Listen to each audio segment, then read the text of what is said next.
परमेश्वरः गुरुर्साक्षात् परब्रह्मः तस्मै श्री गुरुवे नमः।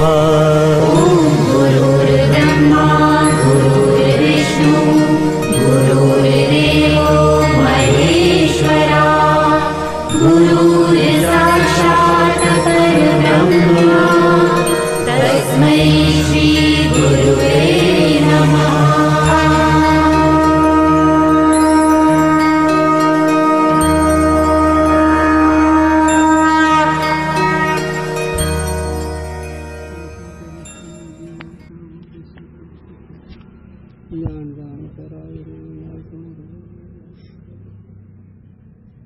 भगवान अवतीर्ण श्रीरंगनाथ गुरु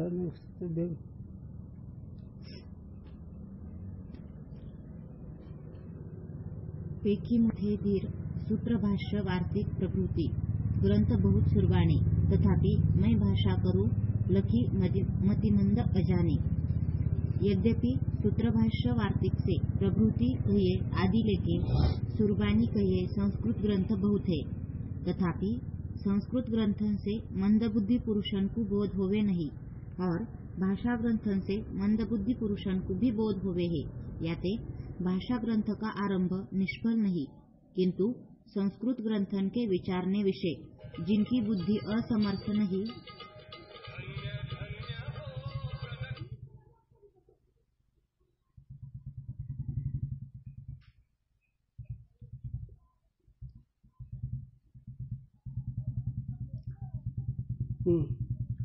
किंतु संस्कृत ग्रंथन के विचारने विषय जिनकी बुद्धि समर्थ नहीं है तिनके निमित्त ग्रंथ का आरंभ सफल है। विषय असा की मंगल झालं त्या मंगलाचे बरंचसं चिंतन झालं आपलं धावतं आणखीन मग आता विचाराचा हा विचाराचा ग्रंथ हा मग हा ग्रंथ आरंभ आहे ते विचारवंताचा आहे का कोणाचा आहे। बाकी याच्या आधी काही ग्रंथ खूप मोठे आहेत भामतिकार आहेत ब्रह्मसूत्र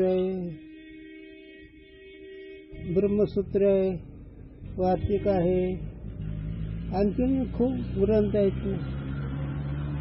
मग हे विचारसागर का चला ते आहेत ना पहिले म्हणजे हो ते ग्रंथ पहिले आहेत परंतु त्या ग्रंथाला बुद्धिवंताची गरज आहे। पण आम्हाला आणखीन अनपडतले अनपड ज्यांना कशाचाही गंध नाही असे जे मंद बुद्धीवाले जीव त्यांच्या कथा ग्रंथ लिहिला आहे। आता मंदवाले आहे का कोणा करता कोणा ठोपाळ फुले झाला हा संस्कृत ग्रंथ आहेत आणि काय त्याच्यामध्ये ब्रह्मज्ञान सांगितलेलं आहे हो रे ही गोष्ट करे भाऊ तुझे पण मंद जिंकण्याची करता मिळेल म्हणून आमच्या ग्रंथाचा आरंभ तो निष्फल नाही सफल आहे।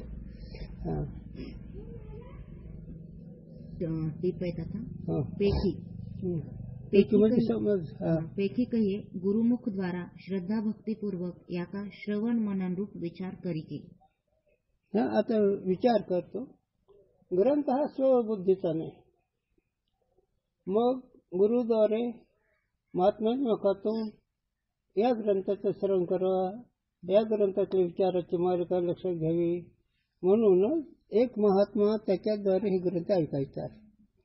मुदित कहिए स्वरूप के साक्षात्कार रूप अपरोक्ष ज्ञान द्वारा अविद्या तत्कार्य अनर्थ की निवृत्ति पूर्वक परमानंद को प्राप्त होवे है। मैं समझ मुदित हो मुदित में समझ काय की परमानंद स्वरूप आपला आहे पण अविद्या तत्कार्य आहे। अविद्या तत्कार्य याचा अर्थ सोप्यामध्ये सोची अनोळख त्याच्यापेक्षा दुसऱ्या भाषेत सोच अज्ञान आणि त्या अज्ञानाचं तत्कार्य जहादिक जगत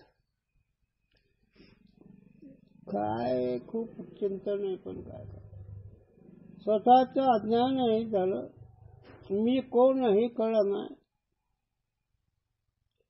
जो पण मी कोण आहे हे कळत नाही तोपर्यंत तुमच्या पाठीमागचं दुःख नाहीच होत नाही. मग बुद्धिवंत असणारे त्यांनाही कळेल. आणि मी ही जे आपण करतो, आता तुम्ही विचार करता, पण मी देहाला धरून तुम्ही परमार्थ करतात, मनाला धरून तुम्ही परमार्थ करतात, अज्ञानासह परमार्थ करतात. पण परमार्थामध्ये अज्ञान तत्कार्य सोडून करायचं. कसं ते आहे का नाही? सोडायचं कसं? तर सोडायचं असं, अज्ञान तत्कार्य याचे एक शब्द समजून जायचं मला. अज्ञान तत्कार्य प्रतीची मात्र आहे. अज्ञान तत्कार्य प्रतीची मात्र न कळल्यामुळे दुःख होतं. मग अज्ञान तत्कार्य काय आहे? देहातिक जगत, त्रिभुवन, सप्तपाताळ 21 वर्ग, विराट हिरण्यगर्भ सूत्रात्मा, स्थूल सूक्ष्म कारण महाकारण, हे अज्ञान तत्कार्य. आणि हे अज्ञान तत्कार्य जोपर्यंत तुम्ही अज्ञान आहे तुमच्याजवळ, तोपर्यंत सुख मिळत नाही. तुम्ही सुखाच्या भासावर रमतात. तुम्हाला मोहामुळे खरं काय आहे कळणं, याचं नाव अज्ञान आहे. आणि हे अज्ञानाची निवृत्ती होणं हे या ग्रंथाचं प्रयोजन आहे. आणि सच्चिदानंद स्वरूप मी आहे असं कळणं हे या ग्रंथाचं प्रयोजन आहे. प्रयोजन म्हणजे फल आहे. पण हे खऱ्या महात्म्याकडून, एखाद्या गुरुकडून हे ऐकावं लागतं, एखाद्या संताकडून ऐकावं लागतं. आता हे गुरु रे असं झालंय, नको मला तिकडे जायचं नाही. गुरु एक जगामध्ये रूढी पडलेले, पण सद्गुरू आणि सत्शिष्य हे वेगळं आहे. म्हणून या ग्रंथाचं प्रयोजन जर काय असेल, या ग्रंथाचं फल जर काही असेल, तर हे का सांगायला आलं तो? तर याचं कारण दुसरं आहे थोडं. याचं कारण असं आहे, काही जीवाला सदाचार्य बनवण्याकरता, आचार भ्रष्ट नको असं होण्याकरता त्यांनी एक आमिष दाखवलं. खरं म्हणजे स्वर्गाला जा, तिथं सुख आहे, तिथं अमृताचे कुंड आहेत, कामधेनू खिल्लारे, अमरावती सारखं ठिकाण आहे, 7 सोंड्याचा ऐरावत हत्ती आहे, सोन्याचे अंबरी आहे, असे खूप गोड दुःख बोलले. म्हणजे त्या आशांनी इथलं जे नको वागायचं ते नीट वागेल, ते मिळण्याकरता. जसं आता तुम्ही किती, आता तुमच्या समोर लग्न आहेत, लग्न का करायचं याचं कारण आहे. जर तुम्हाला नाही झपलं तसं राहणं, तर तुम्ही वायाला जाताल म्हणून लग्न करायचं आहे. असं लग्न करा असा विधीच नाही. आज सांगून होतो, तुम्हाला झेपत नाही, तुम्ही वायाला जाताल म्हणून लग्न करायचं. लग्न करावं असं नेम नाही. तसं आता त्याच्या पुढे चालायचं. तसं परमार्थ करता, पण परमार्थ आंधळा नको म्हणून विचारसागर ऐकायचा. हे आंधळ परमार्थ म्हणजे सत्यनारायण करणं, पौर्णिमेला हे करणं, आमुष्याला दिवा लावणं, मारुतीला आपला व्यावहारिक फायदा होण्याकरता काहीतरी देवाची पूजा करणं, काही जप करणं, ही जी आहे हे आंधळ्या गोष्टी आहेत. अरे याच्यापेक्षा जर सांगायचे गुरूंच्या भाषेमध्ये काय सांगावं, फार मोठे चिंतन आहे. मन संकल्पाच्या पापे न जाती तीर्थाच्या बापे. मनाचे जे संकल्प आहेत ते संकल्प किती तुमच्या गंगेत बुडा, काशीत भागीरथीत बुडा, ते पाप नाहीच होतच नाही. आता मग सांगितलं ना तुम्हाला, शास्त्राने त्याचं कारण आहे. तुम्ही 24 तास याच्यात रमतात म्हणून तेवढ्याच महिना 4 महिने त्या सन्मार्गाला लागतात म्हणून मोक्ष नाही. असं मोक्ष नाही, स्वरूप प्राप्त नाही. इतर फक्त अंतर या विषयाचा मोह काढायचा तुम्हाला, असा शास्त्राचा हेतू आहे. म्हणून अज्ञान तत्कार्य, स्वतः अनोळख, मी कोण हे कळत नाही तोपर्यंत तुम्ही काही करा तुम्हाला सुख नाही, त्याचं उत्तर आहे. कीर्तन करा, महाराज व्हा, मठ बांधा, काही करा, सुख नाही. त्याला सुख नाही. कोट्या संसार वाया हो बरं होऊ नका. म्हणून विषय असा की मुदीत विचार कर. बुद्धिवंतांनी सांगितलेलं आहे, काय सांगितलं की स्वतःची अनवळ काय तोपर्यंत सुख नाही झालं. त्याला कसं सांगायचं गुरुनं? गुरूंच्या भाषा सांगायचं जर झालं तर हातात मुठीत गुणी वर ओढतो. वर किती साधनं लावले, किती श्वास लावला तरी हातली घाण आहे तोपर्यंत ती घाण येणारच. तसं वरून माळा घातल्या काय, गोपीचंद लावलं काय, कीर्तन केलं काय, भजन केलं काय, अन्नदान केलं काय, पण जोपर्यंत स्वतःची ओळख नाही तोपर्यंत दुःखच आहे झालं. म्हणून जरा विचार कर. आणि हे कोणी कोणी ऐकायचं? सद्गुरू कोण. धीजो बुद्धि ताकू र कहिए विषयंते रक्षा करे, ऐसा जो ब्रह्मचर्य अधिक साधन करी संपन्न अधिकारी तो सो यहाँ धीर कहिए है. धीर, धीर म्हणजे परमार्थ धैर्य असावर का? नाहीतर माऊली थेंब मध्ये बोलले सुटे. थोडं गोड बोललं मोह झाला, आणि थोडं प्रतिकूल बोललं की क्रोध झाला. म्हणून धीर, धीर, धीर र, धी म्हणजे बुद्धी, र म्हणजे रक्षण करणे, धैर्याने चिंतन करणं. परमार्थामध्ये संकट आलं तरी परमार्थ सोडायचा नाही, याला धैर्य म्हणायचं. ते धैर्य कसं असावं? मिरीला विष दिलं, चिंतन सोडलं नाही. सकोला बांधून टाकलं, परमार्थ सोडलं नाही. आणि अनेक लोकांना अडचणी आल्या पण त्यांनी धैर्याने परमार्थ केला. मग ती ग्रंथामध्ये ती संतांनी त्यांचं वर्णन केलं. कोणाचं? जनाबाई, मीराबाई, सुखबाई, कांडपात्रा, गार्गे, शबरी, मैनावती, चंपवती, मधुरसन, चुडेला, ही 10 महात्मे होऊन गेले. ही 10 महात्म्याचं वर्णन ज्ञानोबा तुकोबारांनी केलंय. पण ह्यांचे प्रसंग किती आले ते प्रसंग त्यांना तसं हे का सांगायचं की परमार्थ करणाऱ्यांनी धैर्याने करायचं. कधी शब्दाची अडचणी येईल, कधी विषयाची अडचणी येईल. अनेक परमार्थ करताना अडचण, प्रपंचात अडचण आलं ती अडचण वाटतं, पण अडचण असतातच. प्रपंचासारखी अडचण कुठंच नाही, परमार्थासारखं सुख कुठंच नाही. पण मोह असल्यामुळं, सुखाचं ठिकाण माहीत नसल्यामुळे, अज्ञान असल्यामुळे प्रपंच किती दुःखात होते ते सुटत नाही. म्हणून ना परमार्थ करताना धैर्य धर, अडचणी आल्या तरी त्या विचारानुसार. म्हणून धीर, धे म्हणजे धैर्य, र म्हणजे धरणे. बुद्धीला परमार्थ करता धीर धरावा लागतो, नाहीतर बसले रडत. हो ना. स्वल्प अक्षरोवाला असंदिग्ध कहिए निसंदेह सार वाला, सर्व और प्रवृत्त होने वाला, किसी भी करी रोकने को अशक्य और निर्दोष जो वाक्य सो सूत्र कहिए है. कोण करे? सूत्र. हा, आता सूत्र कसं म्हणायचं? वाक्य थोडं, त्याला वळी सांगतो माऊलीचे. बिंब तरी बचकेची एवढे, पर प्रकाश त्रिभुवन तुकडे, तैसे शब्दाचे त्यांनी पाणी व्याप्त अनुभवले. सूर्याचा बिंब केवढे दिसते लहान, पण प्रकाशाला केवढे. तसं ज्ञानोबारायचं वाक्य, तुकोबारायचं वाक्य, व्यासांचं सूत्र दिसायला अगदी छोटे पण अर्थाला तेवढं. तसं म्हणून साधूंचं वाक्याचा अर्थ फार गंभीर, फार व्यापक असतो. म्हणून सूत्रकार त्याचा अर्थ फार गंभीर आहे, व्यापक आहे. ऐसे सूत्रन के समुदाय रूप षटशास्त्र आदि अनेक ग्रंथ आहे. आता सूत्र, आता सांगतो मला माझ्याकडे ब्रह्मसूत्र. आता ब्रह्मसूत्र 555 आहेत. हा, तर त्याचं एक दोन सूत्र तुम्हाला दाखवत राहतो. काय सांगतो? अथा तो ब्रह्मजिज्ञासा, हे सूत्र आहे. आता अथा तो ब्रह्मजिज्ञासा म्हणल्यानंतर वाक्य किती झालं? अगदी थोडं. अथ ब्रह्म जिज्ञासा 3 पद. पण हे अर्थ केवढा? अर्थ म्हणजे कर्म उपासना झाल्यानंतर.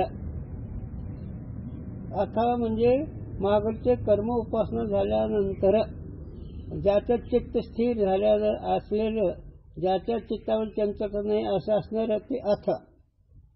हे झाल्यानंतर ब्रह्मजिज्ञासा, मग ब्रह्मप्राप्तीची इच्छा होती, माझ्या उद्धाराची इच्छा होती, माझी स्थिती मला केव्हा प्राप्त होईल असं कळतं. पण केव्हा अर्थात ब्रह्मजिज्ञासा. वाक्य केवढं आहे, याचा अर्थ किती आहे? आता एवढं अर्थ सांगून मी याचा अर्थ खूप मोठा आहे. पण याचं असं तसं साधूंचं वाक्य एकच वळलेले मावले, अक्षर थोडं पण अर्थ अधिक. संदिग्ध वाक्य संदिग्ध आहे. कसं आहे? माऊलीची वही काय लक्षात, बिंब तरी बचकेचे एवढे. सूर्याचं बिंब केवढे, त्याचं स्वरूप केवढे बचकं, पण प्रकाश त्रिभुवन ठोकतं, पण त्याच्या प्रकार त्रिभुवन व्यापलं. तसं ते नाही पाडे. त्याप्रमाणे शब्दाची व्याप्ती अनुभव. तसं ज्ञानोबाराचं वाक्य, तुकोबाराचं वाक्य, व्यासांचं वाक्य हे वाक्य थोडे आहे, परंतु आता तसे होतं का देवाच्या द्वारे उभाक्षण बरे. आता देवाच्या द्वारे उभाक्षण बरे म्हणजे काय, किती गंभीर अर्थ वाक्य तेवढे. देवाच्या द्वारे उभाक्षण बरे. अरे देवाच्या द्वारे उभाक्षण बरे म्हणल्यानंतर त्या ठिकाणची मनाची चंचलता गेली पाहिजे, त्याच्या ठिकाणची देहबुद्धी गेली पाहिजे, वृत्ती स्थिर झाली पाहिजे. आणि परावाणी जी आहे त्या शब्द जिथे निघतो तिथं वृत्तीला थांबवायचं. एक क्षण मात्र थांबलं तर त्याने मुक्ती होत.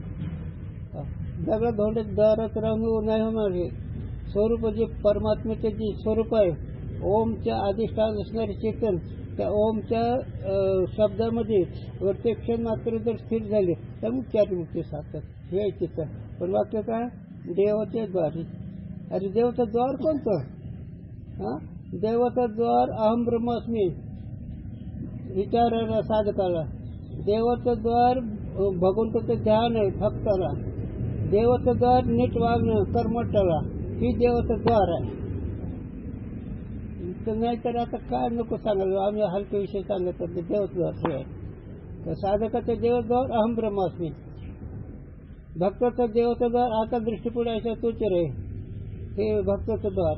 कर्मठ द्वार नित्य नेमनामी हे भक्ताचं द्वार ना, पामरचं द्वार. वाक्य केवढं देवाच्या द्वारे. तसं साधूचं वाक्य आहे थोडं, पण अर्थ फार मोठा गंभीरचा असतो, व्यापक अर्थ असतो. ब्रह्मसूत्र उत्तर मीमांसा शास्त्र का सूत्र, उत्तर मीमांसा शास्त्र का सूत्र शब्द करिके ग्रहण हे. आता सूत्र हे शब्द उत्तर मीमांसा म्हणजे व्यासन केलेलं ब्रह्मसूत्र. तर माझ्याकडे तो पाहिलं असेल काऊन नसेल, तर ते ब्रह्मसूत्र म्हणतात. सूत्र म्हणजे थोडसं वाक्य. और उपनिषद और गीता आदि अन्य ग्रंथन का प्रवृत्ति शब्द करिके ग्रहण है. ब्रह्मसूत्र अधिक प्रवृत्ती. प्रवृत्ती म्हणजे भगवद्गीता. आणखी का उपनिषद. उपनिषद किती आहेत गुरुने सांगितलं होतं, घ्या लक्षात. गुरुने सांगितलं होतं उपनिषद 1186. आता थांबा, उपनिषद म्हणजे जसं गाथा, भगवद्गीता. आता भगवद्गीतेचा आता ज्ञानोबारांनी केला, उपनिषदाला आणलो, आणि गाथेचा अर्थ शंकर महाराजांनी केला. असं कोणी केलं? ब्रह्मसूत्राचा अर्थ काही जुन्या लोकांमध्ये सरस्वती असे केला, सुरेश्वराचार्य केला अर्थ. पण ब्रह्मसूत्र हे कसं असतं, तर ब्रह्मसूत्र उपनिषद सांगायचं मला. तर उपनिषद मग 1180 आहेत. 1180 म्हणजे वेदवाणी जे आहे ते वेदाचे मंत्र त्या उपनिषदामध्ये आले. जसं माऊलीचे अभंग हरिपाठामध्ये आले, तसं वेदाचं सूत्र किंवा वेदाचे मंत्र उपनिषदामध्ये. ते उपनिषद किती आहेत? 1180 आहेत. गुरुजींनी सांगितलं होतं 1180 पैकी 540 कर्मपर आहेत, पुन्हा 532 उपासनेपर आहेत. किती झाले? कोणाच ठाऊक. 540 1172 झाले का? नाही, 540 झाले, पण 532. आता राहिले 108 ज्ञानपर आहेत. आणि त्या 108 ज्ञानामधून 10 उपनिषद ज्ञानपर आहेत. इतकं खाली जे आणलं साधन. नियमाभाग कसं वागावा एक 540 मध्ये सांगितलं. देवाचं ध्यान कसं करावं एक 532 मध्ये सांगितलं. आणि देव कसा आहे 108 मध्ये सांगितलं. आणि त्या 108 मधून 10 उपनिषद केवळ शुद्ध सांगितलेलं आहे. आणि त्या 10 उपनिषदांनुसार भगवद्गीतेनुसार ब्रह्मसूत्रानुसार हे तो विषय ह्या ग्रंथ केला. आता ते का पाहता उपनिषद भाष्य सूत्रादिरूप मूल ग्रंथगत पद कुलेके ताके पर्याय रूप स्वपदोकु कहिए फेर मूलगत पदन के अनुसारी पदों तरीके जो स्वपदों का विवरण कहिए विशेष करके वर्णन सो भाष्य कहिए है. आता भाष्य कशाला म्हणायचं तर स्वपदाचा अर्थ बिनचूक करणे. थोडक्यात स्वपदाचा अर्थ बिनचूक करणे याला गुरुजी सांगा. अभंगाचा आहे असं सोडावा भाष्य. वाक्याचा साधनच्या वाक्याचा अर्थ बिनचूक करणे म्हणजे भाष्य. मग आता ब्रह्मसूत्र असं आणखीन दुसरे शंकराचार्य अध्यास भाष्य असते ज्ञानोबा तुकोबाराचे अभंग असतील. अरे तसं नाही गुरुजींनी त्या अभंगानुसार बोलावं.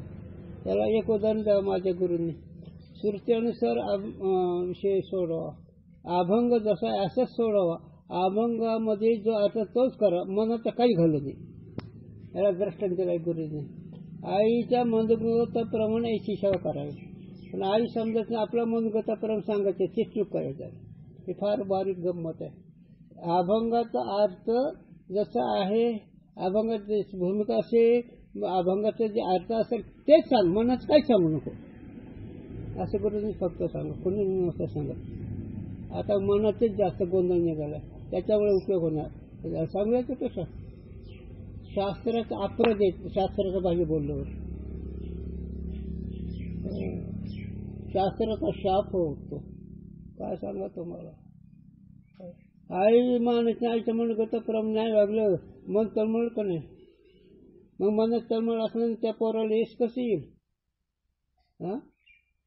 आई तुझ्या मनाने मान नको. आई मान आणि आई सांगेल तसं वाघ मध्ये तिचा आशीर्वाद लागेल. तसं शास्त्र जे सांगितलं तसंच तू मनात आण आणि तसा अभ्यास कर. नाहीतर काय तसं नाही. तसं नाही ते. शास्त्र जे म्हणे ते राज्यात जाणावे. शास्त्र सांगते राज्य गवतासारखं त्याचप्रमाणे गवतासारखं समजावं.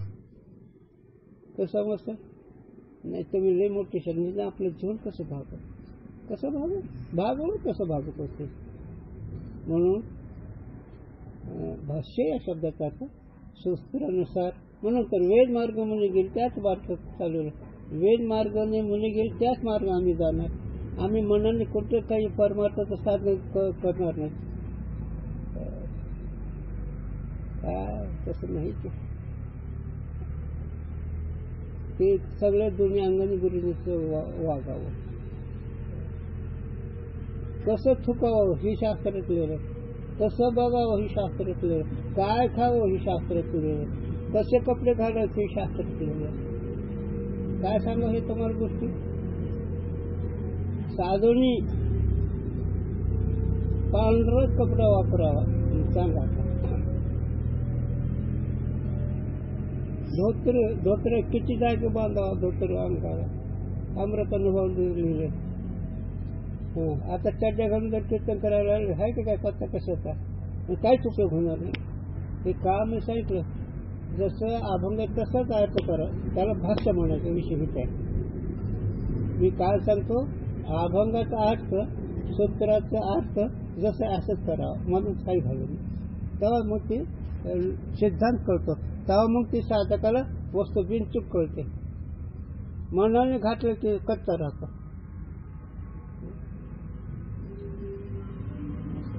आई ही म्हणून आईच्या तत्वानुसार वागायचं का नाही. आणि आईला शिव्या दिल्यावर आईच्या मनावर दुःख दिल्यावर प्रसन्न राहील. म्हणून एक उदाहरण भाष्यावर बोलू लागलो का. सूत्राचं भाष्य म्हणजे कसं आहे ते गुरुजींनी दर्शन दिलेलं सांगायला लागलो. रामप्रभूने आईचं ऐकलं म्हणून राम विजयी झाला. आम्ही बायकोचं ऐकू म्हणून नरकाला जातो. ऐका याचं काही पत्ता. पण कोणी बोला कोणाला. आईचंच ऐकायचं. तसं शासन सांगितलेलंच करायचं. जर उद्धार होईल तर. नाही झालं ह्याला भाष्य म्हणावं. अभंग जसा आहे असा सोडावा. व्यासांचं सूत्र आहे तसंच भाष्य केलं शंकराचार्यांनी. शंकराचार्याचं भाष्य पुन्हा मधुसूदन सरस्वतीराजी केलं तसंच करा. अरे अमृत अनुभव सांग म्हणा नीट. शक्य नाही कोणाला. गुरुजीने सांगा अमृत अनुभव. नाही सांगता आलं. वेदांत विचार सागर पुरावकर गुरुंनी सांगा. पुन्हा नाही सांगता आलं कोणाला. सांगता येते पण त्यांनी जे सांगते ते अनुभवाशिवाय बोलत नव्हतं. अनुभव प्रमाण का प्रमाणाने अनुभव काय कळायला लागलं तुम्हाला. अनुभव प्रमाण कसं असतं प्रमाण अनुभव कसा असतो सांगतो तुला. गुरुने सांगितलं. रामप्रभू कृष्णाचे भेट हनुमानजीने घ्यायचे. त्यावेळी जास्त विस्तार नाही सांगायचा मला. हनुमानजी गेले कृष्णाच्या भेटीला आणि म्हणले आई कृष्ण राम झाले. त्यावेळेस रामप्रभू म्हणले प्रभू आईसाहेब कुठे आहेत. मग ते कितीतरी बारदाना त्या बायांचा त्यात सांगते ए सीता होऊन या. कोणाला सीता होता नाही. रुक्मिणी माता नुसता असा पद केला की सीता झाली. तसं वर्म असं असतं. किती बडबड केली उपयोग नाही होत. नाही तर वर्म चुकले खेरा पडे. परमार्थ इतकं करतात पण का तुम्हाला समाधान नाही. तुम्ही मनात येतात मिसळतात म्हणून. भाष्यावर विषय चालू होता. परमार्थ आहे तसंच करावं. त्याला एकच उदाहरण दिलं माझ्या गुरुजी. आई म्हणजे आईच्या विचारात वागायचा तरच आईचा आशीर्वाद लागतो. म्हणून कैकईच्याच वाचनात रामप्रभू वागले म्हणून विजयी झाले. सत्य आईचं नाही ऐकलं. कौशल्यात नाही ऐकलं. कैकईचंच ऐकलं. गोपीचंद्रने आईचंच ऐकलं म्हणून मुक्त झाला. असं ते भाषेवर बोललो बरं का. कशावर बोललो की अभंगाचा अर्थ शंकराचार्याच्या भाषेचा अर्थ व्यासांच्या सूत्राचा अर्थ जसा आहे असं सांगा. ते शंकराचार्याने शिकलेले. ते ब्रह्मसूत्र भाष्य शंकराचार्य. मग पद्माचार्य तोटकचार्य सुरेश्वराचार्य आनंदगिरीचार्य हे त्यांनी लिहिले. कोण नहीं परमात्मा नहीं करते. ऐसे भाष्य अनेक है. जिनमें से यहाँ श्री शंकराचार्य भूत भाष्य का ग्रहण है. हाँ तसे भाष्यकारांचे आहेत. मध्वाचार्य रामाचार्य वल्लभाचार्य सगळे आहेत. पण सगळे भेदवाद येते. आणि आद्यगुरु शंकराचार्यांनी ते ब्रह्मसूत्र भाष्य बिनचूक समन्वय लावला सांगितलं. माझे चार सूत्र झाले ना. तत्व समन्वय शास्त्री आणखी असे 4 सूत्र झाले. निदान 4 सूत्र तरी व्हायचे. ब्रह्मसूत्रापैकी 555 सूत्र त्याच्यापैकी 4 सूत्र तरी समन्वय कळावं असं माझं मूळ होतं. काय कळत नाही. आता गोरखना कीर्तन पुस्तक घ्यायचे कीर्तन करायचं काय कळायचं. जनावर कीर्तन पाठ करायचं तेच सांगायचं. काय कळणार कोणाला. चला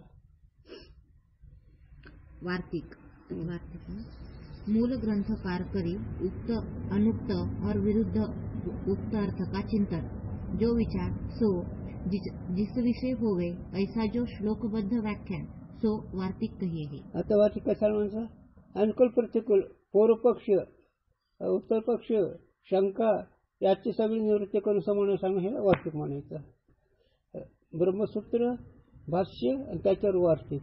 वार्तिक कशाला म्हणायची की अनुकूल प्रतिकूल पूर्वपक्ष त्याचं खंडन संशय आलं त्याचं खंडन आणि बिनचूक अर्थ. ते बी अतिव्याप्ती अव्याप्ती असंभव दोष विपर्यस्त करणं पाठ हे सगळं दोष टाकून बोलायचं. जो ऐकून काही लक्षात राहत नसतं. तैसे वार्तिक भी अनेक है. जिनमें से यहाँ श्री शंकराचार्य के शिष्य श्री सुरेश्वराचार्य कृत वार्तिक का ग्रहण है. हो, सुरेश्वराचार्य शंकराचार्यचे त्यांचेच ग्रंथ, त्यांनी जे वार्तिक केलं सूत्रावर किंवा शंकराचार्य भाष्य ते बिनचुक बघितलं. याच्यावर मग सांग का पद्माचार्य, तोटकाचार्य, आनंदगिरीचार्य, सुरेश्वराचार्य हे आचार्यांचे खास शिष्य. आद्यगुरूंचे आद्यगुरू शंकराचार्य त्यांचे हे 4 शिष्य, तोटकाचार्य, आनंदगिरीचार्य, पद्माचार्य, सुरेश्वराचार्य. पण यांचं सुरेश्वराचार्य पहिले मंडन मिश्र होते, कर्मठ, भयंकर कर्मठ. मोक्ष नाही, जग नाही, काही नाही, काही धर्म करायचा काही नाही, असं कर्म खूप वागले. आणि त्यांनी आसुरी संपत्तीच्या विद्या सरस्वती प्रश्न करून घेतले होते. आसुरी विद्या असते, उलट मंत्र म्हणले तरी देवता प्रश्न होतो, पण उलट मंत्र म्हणण्यामध्ये लई ताप घ्यावा लागतो ती देवता असो. तर सरस्वती प्रश्न झाले, त्याचं ते खंडन केलं. आणि खंडन केल्यानंतर मग अध्यास भाष्याचं भाष्य करायला सांगितलं वार्तिकात या 4 शिष्याला, आनंदगिरी, तोटकाचार्य, पद्माचार्य, सुरेश्वराचार्य. तर त्यांनी सांगितलं ते गणित आद्यगुरू सांग, अहो म्हणजे गुरु आचार्य स्वामी त्याला भाष्य करायला कर्मठामध्ये विषय घाले. काय हा कर्मठ आहे ना. आचार्याला वाटतं ठीक आहे कर्मठ, म्हणून तर त्याच्या संस्काराने माणसाची प्रगती असते. परमार्थामध्ये येतो, पण त्याच्या अंतःकरण संस्कारावरून त्याची किंमत कळत असते. मागून जसे जसे संस्कार केले तस तसं परमार्थामध्ये करत असते, संस्कारचे अनावर होतात ते उघडे पडतात. म्हणून म्हणजे हे त्याला भाष्य नका लिहावं लावून. हे 3 शिष्य वार्तिक चाललं. शंकराचार्य म्हणून काही हरकत नाही, न जाणू एकाच कर्माचा विषय. पण एक सिद्धांत सांगितला गुरुने, कर्माचा मोक्ष संबंधच नाही, मोक्ष कर्माने होतच नाही. काल एक दृष्टांत दिलता, भूक कशाने जाईल, दुसरी काही साधना, पैशाने, रूपाने, शब्द नाही, भूक जेवावंच लागतं. तसं ज्ञानाशिवाय परमार्थ फलीभूत होतच नाही. असं पुढे ठीक आहे, ते सुरेश्वरामुळे काय हरकत नाही. मग पुढे ते भामती काय झाले.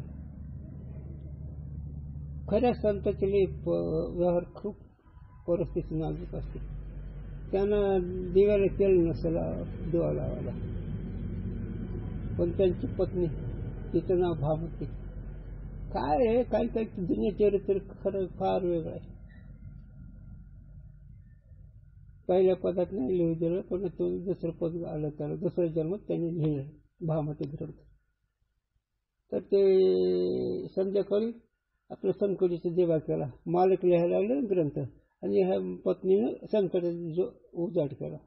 ते रात्रभर लिहित राहिले, आणि हिने रात्रभर उजाड ठेवला संकटाचा. झाले जागे झाले सकाळी लिखाणाचं.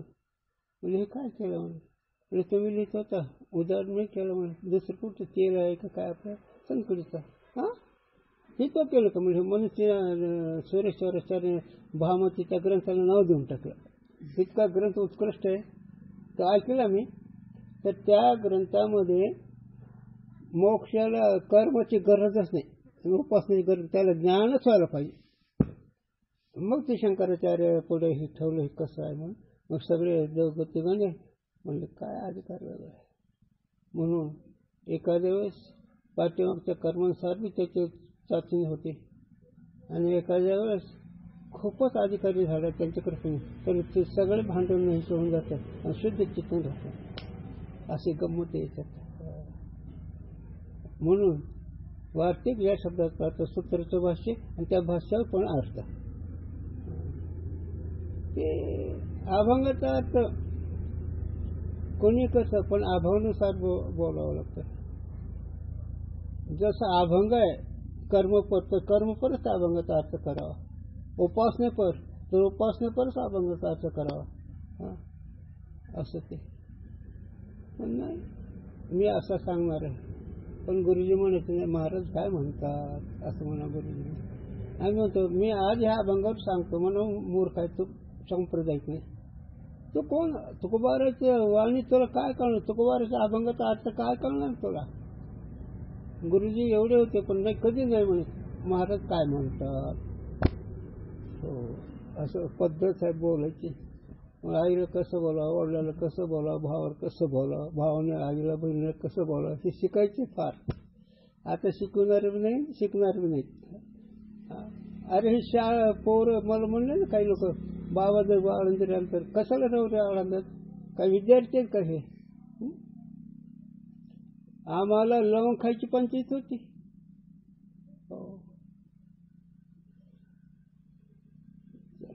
वाक्यकार बोललो, भाषेचा अर्थ द्यावा.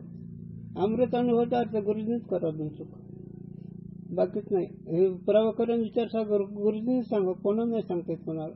सांगतो पण त्यांचे सांगता येत नाही. त्यांच्या सांगण्यात त्या वाक्यात अर्थ अनुभवच करून देत होते.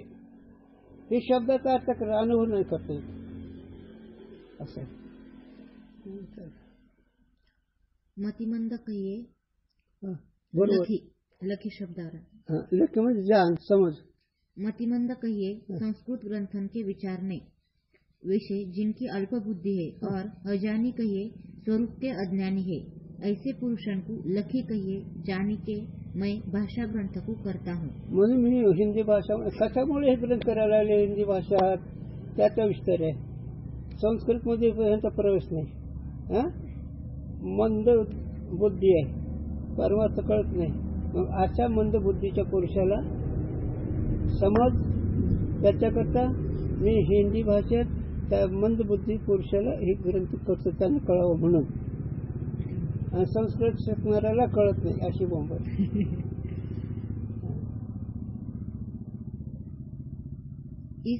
इस कथन करी संस्कृत विषय अल्पमति वाला और स्वरूप का अज्ञानी या भाषा ग्रंथ का अधिकारी कहा. म्हणून ह्या ग्रंथ अधिकारी का संस्कृत कळत नाही, अनाधिकारी आहे म्हणजे मंद जिज्ञेस, त्याच्याकरता हा ग्रंथ करा. संस्कृत कळत नाही. आता मी हे दत्तगीता वाचायला लागले जगन्नाथ नाही हो म्हणले मराठीच पाहिजे. मग नुसतं संस्कृत कशाला म्हणतो, कळतच नाही. जसं उजळणी पाठ केलं तसे संस्कृत वाक्य पाठ करतात, गंभीरता काय है. या लक्षण की यह परीक्षा है. भाषा और संस्कृत दोनों विषय अल्पमति वाले अरु अज्ञानी और अनेक पामर और विषयी जीव है. याची अशी परीक्षा आहे, संस्कृत तर कळत नाही, अल्पड नाहीत, अनेक पामर आहेत, अनेक विषय आहेत. मग पामर आणि विषय यांचा उद्धार करायचा आहे म्हणून ह्या ग्रंथ लिहिला आहे. त्याच्यापेक्षा एक वाक्य आले, जाऊ दे पुढे सांगतो. ये दो ग्रंथ महिला के लिए लिखे है, पुरुष के लिए नहीं. पुरुषाला कळत, महिला तर बाया करता लिहिले ते ग्रंथ. तर मला सांगायचं होतं, तर हा ग्रंथ जे विषय पामर आहेत, महादोष आहेत, त्यांचा उद्धार करताय. त्यांना संस्कृत कळू शकता येईल. समजा तुला आता माझ्याकडे काही गोष्टी येतात ना, लोक 14% महापापी असतात, पण त्यांना खूप तुम्ही हुशार म्हणावं लागतं. ज्यांनी नाना प्रकारचे धंदे केले, खून केले, डाके घातले, ते लोक येतात, पण त्यांना गोड बोलणं चिंतन सांगावं लागतं आणि ते नीट होतात. हे येणारे ते भागवत सोडून, वाल्मिक सोडून हे सगळे डाक आहेत. पण म्हणता येते का? त्यांना गोड बोलणं जितकं सांगता येईल शास्त्रानुसार तेच करावं लागतं. म्हणजे अशा लोकांकरता हा विचारसागर विषय हित आहे. नाही तुझी सोडून दे, तो काय डाका घातले, काय तुझं तप चांगलं भरेल, तुझं तप असं बघून तो करेल नाही. हो नाही तर आता हे बाय लई छान आहेत का ह्या, पण आपलं ओळखायचं, त्याला म्हणायचं, गोड बोलून नीट करायचं. असं सांगू का? इंगळे काका त्याला मी हाकालून काय दिलं. आज 30 वर्ष समितीचा माणूस त्याने काय बोलावं सांगतो तुला. हाकालून काय द्यायची वेळ 30 वर्ष माझ्यावर राहिलाय. हा बायको औरंगाबादून निघाली की ह्याने वळकटी बांधतात. ती यायच्या आधी घरी जायचं का तिथं नाही ऐकायचं. माझं फार महत्व होतं नाही म्हणून आता तिथं जायचं म्हणून येऊच नको माझ्याकडे. सांग काय करायचं या लोकांना. किती दिवस ऐकू ज्ञानेश्वरी म्हणून हे सगळ्या लोकांना हाकलून देणार मी. जर मला विचारात नाही बसलं काही गरज नाही मला. पण एकदम हाकलून देण्यापेक्षा गोड बोलून झाले झाले नाहीतरी रिवायला गेलेले ते. मग त्यांचे गुणदोष माझ्या मनात काढण्याकरता कशाच जवळ करू. काय गरज मला. ते काय सांगतं शास्त्रानुसार आचरण ज्याचा त्याला राबत असतं. तो महापापी जरी असला त्याला कळून द्यायचं. जर नाही जर झालं हाकालून द्यायचं. गुरुजींनी नुसतं पाठामध्ये असं जर केलं माणसात उठ म्हणजे मी घोड नाही उठ हिथं लग हाकलून कडी लावून देतात तर ही जमते. आता तुम्ही का आता काय बरं आहे. चला वे मूर्ख होने से आपको अज्ञानी मानते नहीं किंतु ज्ञानी मानते हैं. है ना. याते जिज्ञासा के अभाव से विवाह विषय अनधिकारी षंड पुरुष की न्यायी वे ग्रंथ विषय अधिकारी नहीं. अरे केवढा दर्शन केला. नाथ महाराज तसं आहे. काय न पुस्तकाचे पद म्हणजे सवळे वांदे ढवळ कैसे होते अधिकारी नाही. तो षंड आहे. षंड म्हणजे पुरुषत्व नाही. असा अनाधिकाऱ्याला हा विषय नाही गेला. वांदेचे ढवळ कैसे होते. वाद बैल ढवळे घरोघरीच होते का. तसंही अनाधिकारी विषयात रंगलेले विषय पावर असणारे आता काय नको सांगायला. आणि असे जे त्यांच्या कथा ग्रंथ नाही. मग जिज्ञासूच आहे. काही मी उद्धार पाहिजे काही कृपा करणार आहे. ऐसे तुम्ही सांगा संतजन करा समाधान चित्त माझे अशी ज्याची वृत्ती त्याच्याकरता असं आहे. मग दादा तुम्ही कोणाला विचार सागर सांगतो. दादा विचार सागर त्यांना नाही सांगत. कोणाला धाडाला बोलू का क्षमांसाला बोलत म्हणून सांगतो. ते अधिकारी आहेत शक्यच नाही.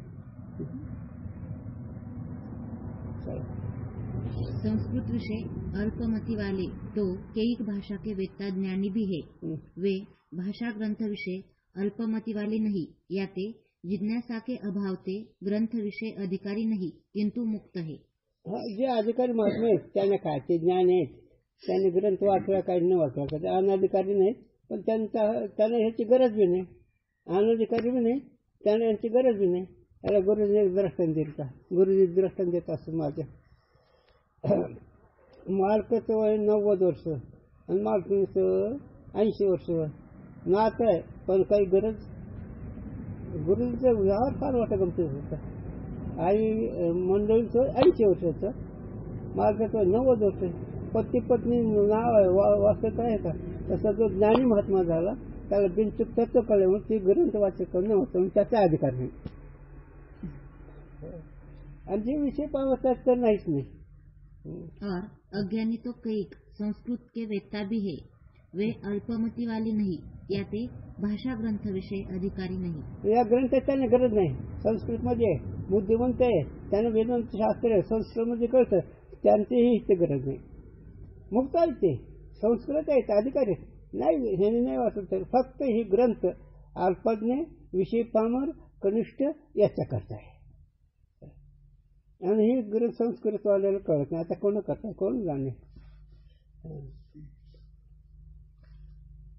दोहा कविजन कृत भाषा बहुत ग्रंथ जगत विख्यात बिन विचार सागर लखे नहीं संदेह नसा.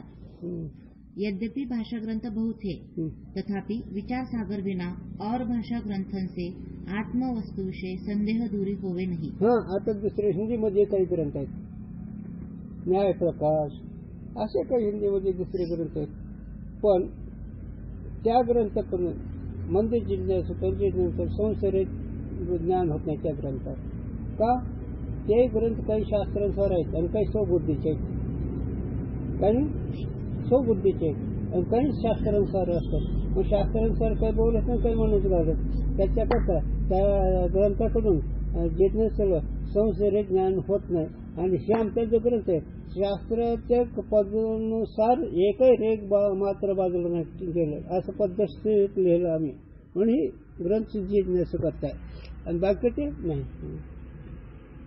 या के विषय यह हेतु है कितने तो श्रवण करिके भाषा ग्रंथ रचे हैं, जैसे पंचभाषा है, तिनकी प्रक्रिया बाहु अंश में तो शास्त्र के अनुसार है, और जो श्रवण किया अर्थ यथार्थ ग्रहण नहीं हुआ तीस अंश में शास्त्र से विरुद्ध है. याते श्रात्राकू तथ ग्रंथ से संदेह रहित बोध हुए नाही. होत नाही.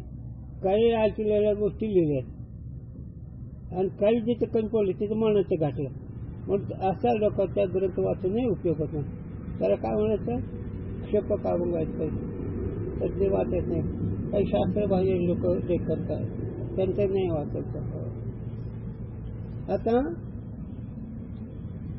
काही ग्रंथ आता हे मुरली दूत आहे, बिरज दूत आहे, काही लोक आहेत त्यांनी गुरूंचे लिखाण लिहिलं त्यात काही मनाचं घातलं आणि काही मनाचं शास्त्र लिहिलेलं आहे असं कोण कळत नाही.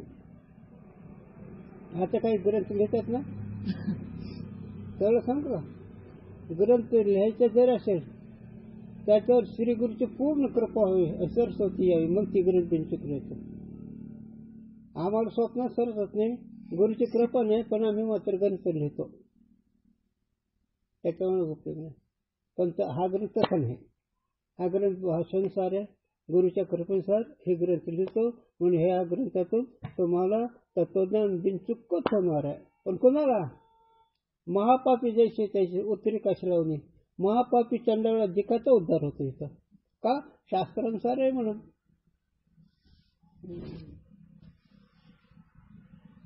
म्हणून परमार्थ कसं करावं त्याच्याकरता शिकवण आहे. तसं नाही ते इतके का बार सांगणार तुला परमार्थ करायचं शास्त्र जसं सांगते तसंच कर म्हणजे लाभ होईल. तुम्ही म्हणलं दादा हे कशा करता एवढं बा तसं नाही बिनचूक कसं वागावं ते ह्याच्यातून शिकलं कामच होत आहे. और कोई भाषा ग्रंथ किंचित शास्त्र पढ़ी के रचे है जैसे आत्मबोध है तिनसे भी संदेह रहित बोध होवे नहीं. काही ते तिनमें वेदांत की प्रक्रिया संपूर्ण नहीं है. काही वाचून बी दिले तर तुकवाराचं वाक्य करुणिया उष्ट पत्रवाळा कौतुक लोक लागतो तसं करुणिया उष्ट पत्रवाळा कवित्व लोक लागतो तसे. हे ग्रंथ पहा ते ग्रंथ पहा ते ग्रंथ पहा त्या ग्रंथाचा सारांश काढून ते मी विद्वान पण उष्ट पात्र कशाला त्याचा अनुभव सांग ना. एकदा गुरुजन म्हणले होते गुरुजन काय लिहा गुरुजी म्हणले द्यायचं काय होईल ते पण मागच्या ग्रंथात तुम्हाला काय कळलं म्हणून मी लिहू आणि मागच्या ग्रंथ काय कमी कळायचं म्हणून मी लिहू नाही लिहिलं. समाधी बांधणं का म्हणशी बाजू समाजात तुम्ही आहेत म्हणून उद्या कुत्र मुक्ती समाधी बांधून असा बिनचूक महात्मा तेवढाच होऊन गेला. बाकीच्या असतील पण त्याची नाही. म्हणून त्या दिवशी महाराज नाही तर काहींचा संसार तिथेच होता.